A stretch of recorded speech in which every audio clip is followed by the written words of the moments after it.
Hello दोस्तों, भगवान की मदद। किसी गांव में दो मित्र रोहन और संदीप रहते थे। रोहन बहुत ज़्यादा धार्मिक प्रवृत्ति का था और वह मानता था कि भगवान उसका हर काम कर देंगे। दूसरी ओर संदीप बहुत ज़्यादा मेहनत करता था। एक बार दोनों ने मिलकर कुछ ज़मीन खरीदी, जिस पर दोनों ने मिलकर फसल उगाने की सोची। अब संदीप तो दिन भर खेत में मेहनत करता, लेकिन रोहन कुछ नहीं करता। वो केवल मंदिर में जाकर भगवान से अच्छी फसल के लिए प्रार्थना करता।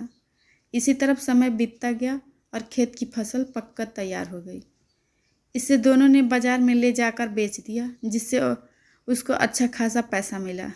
घर जाकर संदीप ने रोहन से कहा, देखो दोस्त, खेत में मैंने ज़्यादा मेहनत की है, इसीलिए इस धन का ज़्यादा हिस्सा मुझे मिलना चाहिए।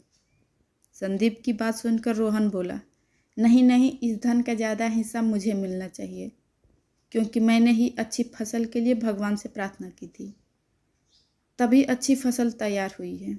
मेरी प्रार्थना के बिना यह संभव नहीं होता। इसी बात को लेकर दोनों गांव के मुखिया के पास चले गए। मुखिया ने उन दोनों की बात सुनकर कुछ सोचा और दोनों को एक एक बोरी चावल दिया, जिसमें कंकड़ मिले हुए थे, और कहा, तुम दोनों में से इनमें से चावल और कंकड़ अलग अलग करके लाना है, तभी मैं निर्णय करूंगा कि फसल के धन का ज़्यादा हिस्सा किसको मिलना चाहिए। दोनों दोस्त चावल की बोरी लेकर अपने अपने घर चले गए। संदीप ने तो रात भर जगकर चावल और कंकड़ को अलग कर दिया। रोहन अपनी आदत के अनुसार चावल की बोरी को मंदिर में ले गया और भगवान से इसे साफ करने में मदद मांगी। भगवान से इसे साफ करने की प्रार्थना करके आराम से सो गया। अगले दिन सुबह संदीप चावल और कंकड़ को अलग करके उसे मुखिया के पास लेकर चला गया। रोहन भी बोरी को मंदिर से उठाकर वापस मुखिया के घर ले आया। रोहन को पूरा भरोसा था कि भगवान ने उसका काम कर दिया होगा।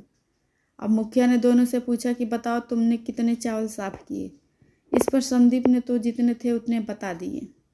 रोहन ने पूरे आत्मविश्वास के साथ अपनी बोरी खोली, लेकिन उनकी बोरी में वैसे के वैसे चावल में कंकड़ पत्थर मिले हुए थे, बिल्कुल साफ नहीं किए। अब मुखिया सारी बात समझ चुका था कि रोहन बिल्कुल मेहनत नहीं करता है, इसीलिए अनाज के धन में भी कम हिस्सा मिलना चाहिए। गांव के मुखिया ने रोहन को समझाया कि भगवान भी तभी तुम्हारी मदद करता है जब तुम कड़ी मेहनत करते हो। हर काम में तुम भगवान के भरोसे बैठे रहोगे और मेहनत नहीं करोगे तो इस दुनिया में पीछे रह जाओगे। रोहन को मुखिया की बात समझ में आ चुकी थी। वह भी संदीप के साथ जमकर मेहनत करने में लग गया।